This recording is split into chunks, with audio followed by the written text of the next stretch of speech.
Okay. सो आपको पता होना चाहिए कि आपके प्रोडक्ट के लिए मार्केट में डिमांड है, या लोग आपके पास कस्टमर्स है, कस्टमर आपके प्रोडक्ट खरीदेंगे या नहीं खरीदेंगे, या उन्हें जरूरत है या नहीं है। Then will customer pay for what I sell. Okay, जो भी मैं बेचने जा रहा हूँ क्या कस्टमर वो खरीदेगा। अच्छा, और खरीदेगा तो क्यों खरीदेगा।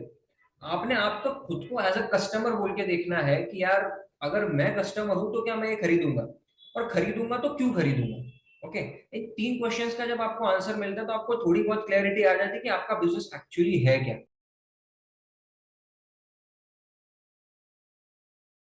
सो coming to the first point, nature of business. कोई भी बिजनेस शुरू होने से पहले या शुरू करने से पहले हमें एक और again I am coming to the point कि ये जो प्रोजेक्ट रिपोर्ट या जो भी मैं डिटेल्ड प्रोजेक्ट रिपोर्ट की बात कर रहा हूँ, ये प्रोजेक्ट रिपोर्ट ऐसा है जो आपके खुद के लिए आपके पास होना चाहिए। ये किसी बैंक में देने के लिए, किसी लोन के लिए, किसी सब्सिडी के लिए नहीं है, ये आपके खुद के लिए है। बिकॉज आप बैंक में जो प्रोजेक्ट रिपोर्ट देना है वो तो यार आप शायद किसी से बनवा भी लोगे, आप दे भी दोगे। लेकिन आपको एक ऐसा प्रोजेक्ट रिपोर्ट आपके पास होना जरूरी है जो आपको बताए कि आप कहाँ हो और आपको कहाँ जाना है, या फिर आपके रास्ते में जो रोड ब्लॉक्स है वो क्या क्या हो सकते हैं। तो इसीलिए एक ब्लैंक पेपर पर आप खुद से ये सारी चीजें बना सकते हो, या फिर डेफिनेटली आप कंप्यूटर में आप वर्ड फाइल में इसको बना सकते हो। बट ये स्ट्रिक्टली आपके लिए है, ये किसी फॉर्मल लीगल डॉक्यूमेंट के लिए नहीं है, right. So nature of business, हमें सबसे पहला क्वेश्चन ये पूछना है व्हाट इज माय आइडिया और प्रोडक्ट और सर्विस।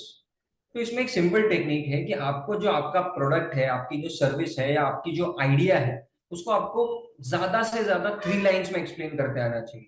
अगर आपका जो बिजनेस है वो आप 3 लाइन से ज्यादा आपको लग रहा है किसी को एक्सप्लेन करने के लिए, then that business is not yet understood to you. Okay, तो आपको ही समझ में नहीं आया है कि आप क्या कर रहे हो, तो आपको ज्यादा से ज्यादा 3 लाइन्स में एक्सप्लेन करते आना चाहिए कि आप करते क्या हो। ओके, तो आप अगर एक पेज पर लिख लो कि मैं क्या करता हूँ, या मेरा आइडिया क्या है, मेरा प्रोडक्ट क्या है, मेरा सर्विस क्या है, उसको मुझे 3 लाइन्स में एक्सप्लेन करते आना चाहिए। Then do people really need what I am going to sell. अब सबसे इंपॉर्टेंट चीज ये है कि यार मैं जो चीज बेचने जा रहा हूँ उसके लिए कस्टमर है या नहीं है। अगर कस्टमर ही नहीं है, मैं जो चीज बेचने जा रहा हूँ, मान लो मैंने कुछ नया तरीके का कोई ऐसा परफ्यूम लेके आ गया मार्केट में जो मुझे लगता है अच्छा है, लेकिन लोगों को शायद वो अच्छा नहीं लग रहा है। तो अगर मैं जो बेचने जा रहा हूँ उसके लिए कस्टमर है या नहीं, ये सबसे इंपॉर्टेंट है। क्योंकि किसी भी बिजनेस में या किसी भी स्टार्टअप में आपका आइडिया सबसे फंडामेंटल नहीं होता है, आपका कस्टमर सबसे फंडामेंटल होता है। क्योंकि अगर कस्टमर ही नहीं है तो ना वो आइडिया का फायदा है, ना वो प्रोडक्ट का कुछ फायदा है, राइट।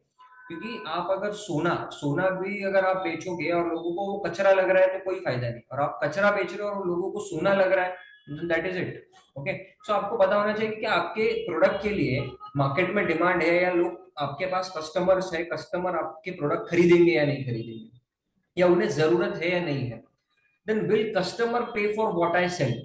ओके, जो भी मैं बेचने जा रहा हूँ क्या कस्टमर वो खरीदेगा। अच्छा, और खरीदेगा तो क्यों खरीदेगा। आपने आपको खुद को एज अ कस्टमर बोल के देखना है कि यार अगर मैं कस्टमर हूं तो क्या मैं ये खरीदूंगा, और खरीदूंगा तो क्यों खरीदूंगा। ओके, इन 3 क्वेश्चंस का जब आपको आंसर मिलता है तो आपको थोड़ी बहुत क्लैरिटी आ जाती है कि आपका बिजनेस एक्चुअली है क्या। क्योंकि बहुत बार हमारे पास भी ऐसे क्लाइंट्स आते हैं, या बहुत बार मतलब लोगों को लोग एंटरप्रेन्योर्स जो होते हैं वो उन्हें खुद को ही क्लियर नहीं होता है कि वो क्या करना चाहते हैं। And that is really important कि आपकी जो खुद की क्लैरिटी है वो होना। क्योंकि आप लोगों को, आप कस्टमर्स को जो एक्सप्लेन करोगे, आपके फर्स्ट इनिशियल कस्टमर्स को तो आपको ही एक्सप्लेन करना है कि आपका प्रोडक्ट क्या है, आपकी सर्विस क्या है। तो you have to be very clear कि आपको आपका प्रोडक्ट क्या है, आपकी सर्विस क्या है, उसके लिए एक्चुअली कस्टमर है क्या, वो पैसे देंगे क्या, और देंगे तो क्यों देंगे। फॉर्मेशन, और फॉर्मेशन का मतलब ऐसा होता है कि आपकी कंपनी का टाइप क्या होना चाहिए। मतलब आपको प्रोप्राइटरशिप करना है, पार्टनरशिप करना है, प्राइवेट लिमिटेड करना है, एओपी बीओआई करना है, ट्रस्ट करना है, व्हाट इट इज। तो सी, इनिशियल लेवल पे आपको सबसे पहले मार्केट में आपका जो प्रोडक्ट होता है उसको टेस्ट करना होता है, राइट। तो टेस्ट करते वक्त यूजुअली रिकमेंड किया जाता है कि आपने प्रोप्राइटरशिप के साथ जाना चाहिए। बट मान लो यार आपके पास कोई प्रोडक्ट है जो आपको पता है कि ये मार्केट में ऑलरेडी एस्टेब्लिश्ड है, और आप एक से ज्यादा लोग हो, तो यूजुअली ये रिकमेंड किया जाता है कि आप पार्टनरशिप कर लो, और वो पार्टनरशिप भी लीगल वाली, रजिस्टर्ड वाली पार्टनरशिप के साथ जाओ। क्योंकि अगर आप नॉर्मल सिर्फ ऐसे नोटराइज पार्टनरशिप करोगे तो वो मतलब कोर्ट में उसको वैलिडिटी नहीं होती है। कल को जाके अगर पार्टनर्स में कोई डिस्प्यूट हो जाए तो उस केस में वो पार्टनरशिप डीड वैल्यूएबल या फिर वैलिड नहीं मानी जाती है। तो इसलिए रजिस्टर्ड पार्टनरशिप कराई जानी चाहिए। इसमें थोड़ी सी कॉस्ट ज्यादा लगती है, but definitely that is useful, क्योंकि हमेशा हमने देखा है कि यार ऐसा होता है कि हम हमारे भाइयों के साथ, हमारे बहनों के साथ, हमारे रिलेटिव्स के साथ या फिर हमारे फ्रेंड्स के साथ हम बिजनेस शुरू करते हैं अगर पार्टनरशिप में हो तो हम ऐसा सोच रहे हैं कि यार हमारे में कैसे डिस्प्यूट होगा, हम तो नहीं करने वाले कोई झगड़े वगड़े ऐसा वैसा। But as the time passes बहुत बार कुछ कुछ चीजों को लेके अलग अलग व्यू पॉइंट्स होते हैं, तो डिस्प्यूट्स हो सकते हैं। तो इट इज ऑलवेज रिकमेंडेड कि आप रजिस्टर्ड पार्टनरशिप करें। Then there is private limited company. अगर आपने वो शार्क टैंक वगैरह आपने देखा होगा, तो उसमें जैसे फंडिंग दी जाती है, राइट? तो आपको अगर प्राइवेट इन्वेस्टर्स से फंडिंग वगैरह रेज करनी है तो प्राइवेट लिमिटेड आप कर सकते हो from very start. Okay, but एकदम इनिशियल स्टेज पे एकदम आप जो अगर जब शुरू कर रहे हो, आप कुछ चीजें टेस्ट कर रहे हो, तब प्राइवेट लिमिटेड में आपने पैसा नहीं डालना चाहिए, बिकॉज प्राइवेट लिमिटेड बनाने के लिए आपको इनिशियली रजिस्ट्रेशन के लिए भी खर्चा आएगा और उसको मेंटेन करने के लिए भी खर्चा आएगा। तो एकदम स्टार्टिंग में प्राइवेट लिमिटेड के साथ नहीं जाना चाहिए।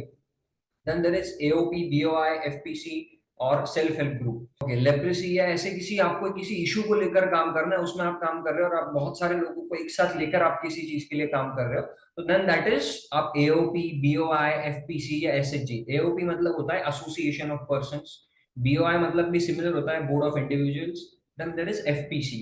एफपीसी मतलब होता है फार्मर प्रोड्यूसर कंपनी। ये काफी इंपॉर्टेंट कॉन्सेप्ट है।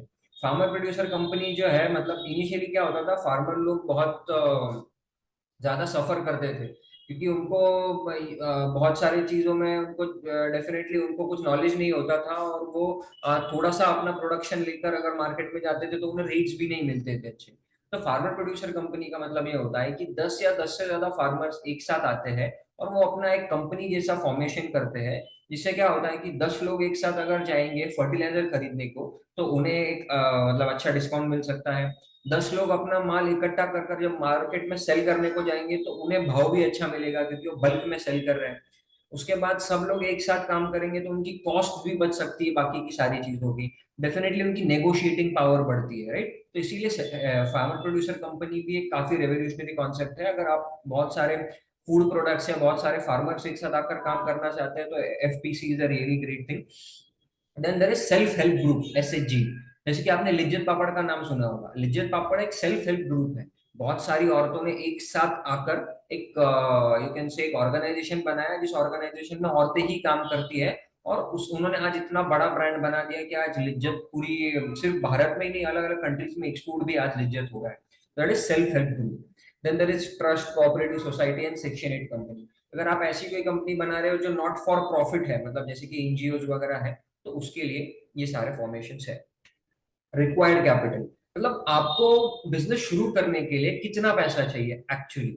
ओके, बहुत बार ऐसा होता है लोग बहुत ज्यादा पैसा ले लेते हैं, मतलब या फिर लोन के फॉर्म में या इन्वेस्टर से बहुत पैसा ले लेते हैं, जो फिर बाद में उनके लिए एक लायबिलिटी बन जाता है।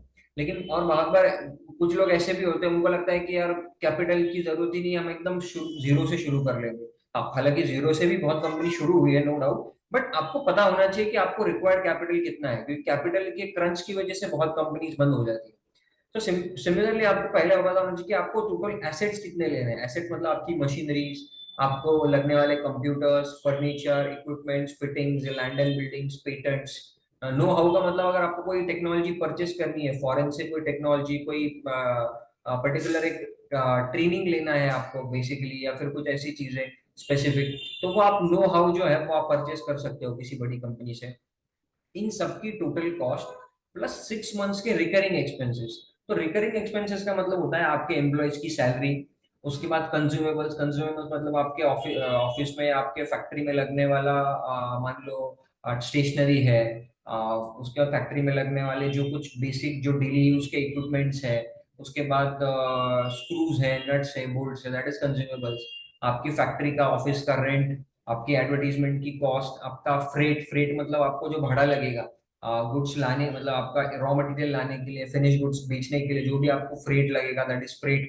Then there is electricity, electricity charges. Then there is cleaning and maintenance charges. Okay, so ये सारी चीजें, ये आपको हर महीने ये एक्सपेंसेस लगते ही रहने वाले हैं। तो ये टोटल 3 to 6 मंथ्स, अब depending upon business, but usually recommend किया जाता है कि बिजनेस शुरू करने से पहले जितने भी आपके मंथली एक्सपेंसेस है, ऐसे 6 महीने के एक्सपेंसेस आपके पास होने चाहिए।